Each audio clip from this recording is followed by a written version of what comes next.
曾经校园霸凌我的人爱上了我的未婚夫，没关系，我会拱手送给他，因为他不知道我未婚夫只是我用来对付他的诱饵。滚出江家！直到这时我才知道，原来我是被收养的假千金，那个被我包养了4年的宋池洲才是真少爷。记得上个月我心血来潮让他念童话故事哄我睡觉，他给我念了一篇青蛙变王子的故事。别傻了，青蛙永远不会变成王子的。没想到打脸的事情来得那么快，那行李箱的拉链都没拉紧，衣服散落出来，我最喜欢的那条白色长裙被林允恩踩在脚下，就像当年我的手背被他用鞋碾过一样，钝痛顺着骨骼蔓延，麻得几乎失去知觉。林允恩就是当时带头霸凌我的人，他是团体里年纪最小，长相最清纯的，却是下手最狠，家庭背景也是最好的，连我爸妈都要给他加几分薄面。而他今天之所以会出现在江家，是因为他喜欢上宋世洲，我爸妈似乎也很乐意成全这一对璧人。外界也有传闻说他们郎才女貌，但没有人知道这是我的杰作。宋池洲就是我用了4年去雕琢的完美作品。我没有勾引过谁，但毋庸置疑的是，我比林允恩漂亮，也比她优秀。我和她男朋友总是争夺年级第1的宝座，也许就因如此，她喜欢我。徐景洲死的那天，下了很大的雨，他们又来霸凌我了。住手！即使是相处不久的同桌，他依然会为了我挺身而出，毫不犹豫。结果很显然，他也被林允恩这帮人打了个半死。林允恩见下雨了，打算离开。站住！可徐景洲却怒吼一声，拼尽全力从地上爬起来，向江同学道歉。在暴雨中，他猛地向林允恩扑过去，似乎想为我讨个公道，即使已经遍体鳞伤。几个人很快打成一团，挣扎推搡之时，不知道是谁伸出手猛地推了他一把，徐景洲脚一滑，他整个人从天台上坠落下去，死在了那个不明不白的雨夜。他一片光明的前程，此刻都浸没在血泊里。那晚雨点噼里啪啦地打在我脸上，像是上天狠狠地扇了我几个耳光。霸凌者因未成年仅入狱几年，如今凭借家族势力洗白，林在燕成了当红偶像，温里成了整形医生，林允恩依旧众星捧月，而江晚只能每月奔赴灵隐寺3跪9叩祈求神明，盼着徐景洲能入他梦来，让他亲口说一句道歉。4年前程，换来的却是又一支下签。在他准备离去时，身后传来清冷的声音：江晚。宋池洲一身黑色西装，金丝眼镜后的眼神早已没了当年的清澈。江晚，徐景洲要的不是你忏悔，是公道。跟我订婚，我帮你报仇。江晚愣住了，宋池洲不仅是江家继承人，更是林允恩的心上人，也是他复仇最锋利的刀。我答应你。江晚赌上一生，终于仇恨，为徐景洲，也为自己。订婚夜，林允恩突然出现在婚房内。蠢女人，你以为池洲为什么会跟你订婚？宋池洲对我露出阴谋得逞的笑容，他好像觉得自己成功了。江晚，你也算是聪明女人，怎么这次这么愚蠢？王后戴上脚链，就真能取代白雪公主？你说什么？我当初能找到你的弱点，现在也一样。宋总，春宵一刻值千金，好好享受。婚房水晶灯旁，隐形摄像头早就藏好。宋池洲、林允恩，你们欠我的，我会一点一点连本带利的讨回来。一大早，宋池洲就拿着头条杂志来兴师问罪。江晚，你在寺庙吃斋念佛4年，就学了这些下流手段吗？那时我正穿着长衫，躺在沙发上晒太阳，只听啪的一声，他气愤地将一个小物件砸到地上，那是我提前藏在婚房里的隐形摄像头。我慵懒地抬起眸子瞥了一眼，江氏集团总裁宋池洲订婚夜出轨，这是头条标题。头条杂志上的照片出自地上碎裂的小物件。是我做的没错。我不慌不忙地坐起身，笑着调侃：你们家公关部的效率可不太行。我凌晨3点把料报给朋友，现在都9点半了，公关部还没处理好，要不要考虑换一批人？宋池洲气急败坏地扑上来，狠狠掐住我。你到现在都毫无悔改之意。我勾唇一笑，笑声里满是悲凉。宋池洲狐疑地看着我，渐渐松开了手。阿周，我可以随你的愿，但你别帮林允恩，这是我的底线。出事之后，林允恩已经被家人接回去了，爸妈刚也打电话叫我回去商量。爸妈有这个本事吗？我语气不容置疑，伸手抓起那本杂志，指尖对着林允恩的脸狠狠戳了几下。这4年来，江家全靠我撑着，他们早就老了不中用了。我倒了2杯红酒，递给他一杯，红唇勾起一抹微笑。阿周别怕，这只是桩简单的绯闻，商业上的事我比你懂，交给我就好。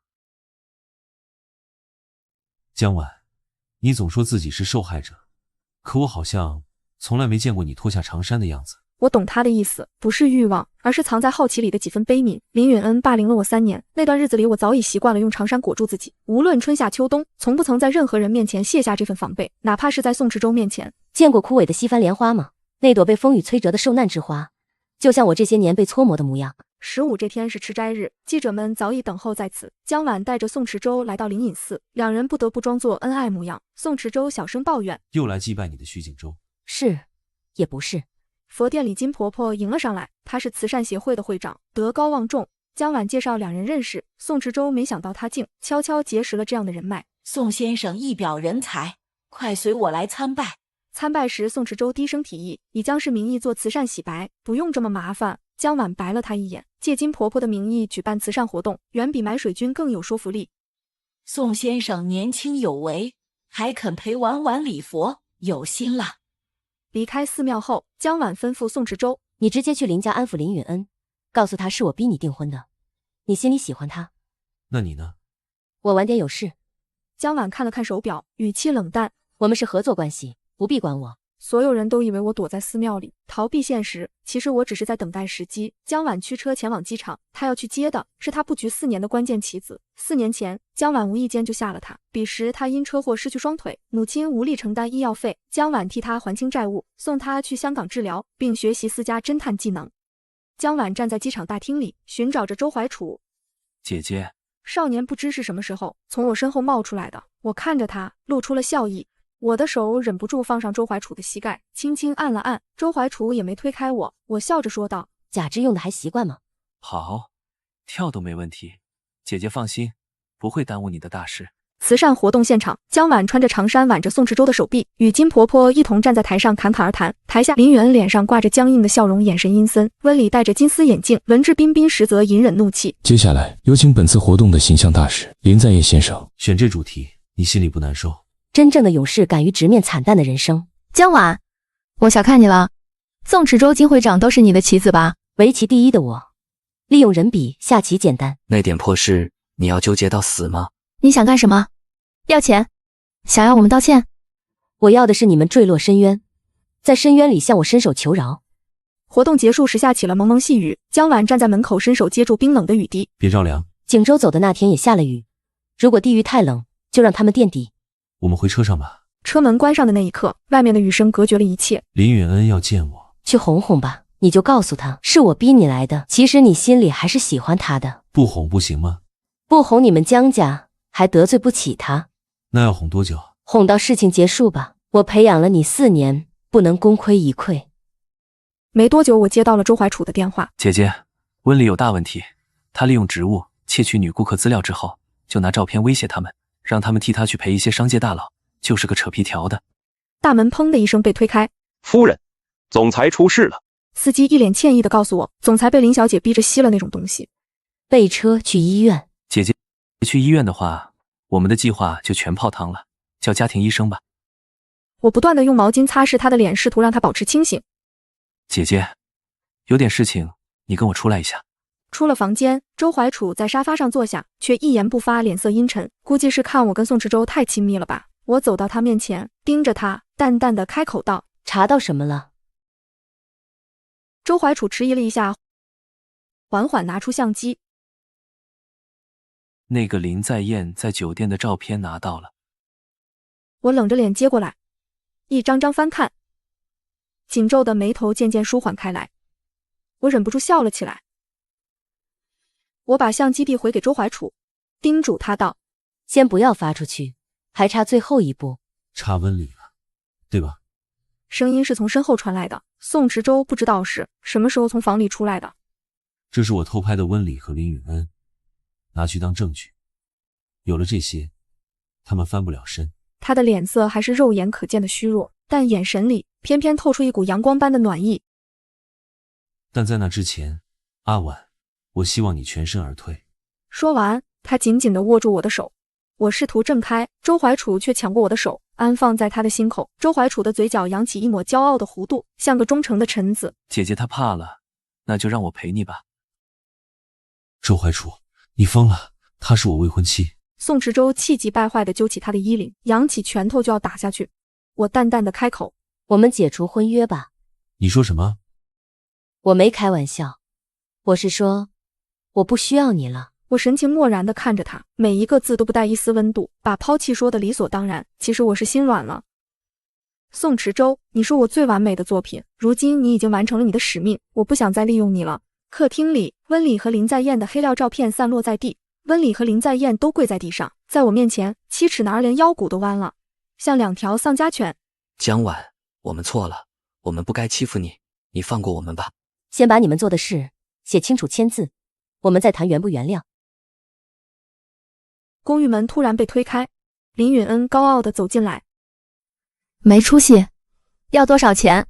写下来我给你，拿着钱滚远点，别再出现在我眼前。林允恩仍然是一脸高傲地站在我面前，居高临下地看着我。哈哈，仗着家世横行霸道，真以为没人能治你？这些都是你们作恶的证据。你们敢背叛我去帮这个贱人？林允瞪大双眼看着那些照片，那是宋池洲偷拍的，是林允恩在吸那种东西的样子。林允恩惶恐地捡起那些照片，发了疯似的撕扯了起来。是我拍的。房门被推开，传来宋池洲那素来就清冷的声音：做错事就要受惩罚。他神情寡淡地看着林允恩，眼里尽是不屑。你的老师没教过你吗？宋池洲，是你背叛我，我那么喜欢你。他的声音微微颤抖了。你以为你是真心喜欢我的吗？要我像你前男友那样优秀，又要我像狗一样讨好你？不要！林允恩的手上忽然多了一把枪，他不知是什么时候从包里掏出来的，径直指向了宋池洲的心口。是啊，所以你为什么不肯好好当我的狗呢？林允恩咬牙切齿。我那么喜欢你，你就这么对我？他的拇指轻轻拨开了保险，只见宋池洲轻轻握住林允恩的手，食指移到扳机处。开枪啊？怎么，没学过吗？没关系，我来帮你。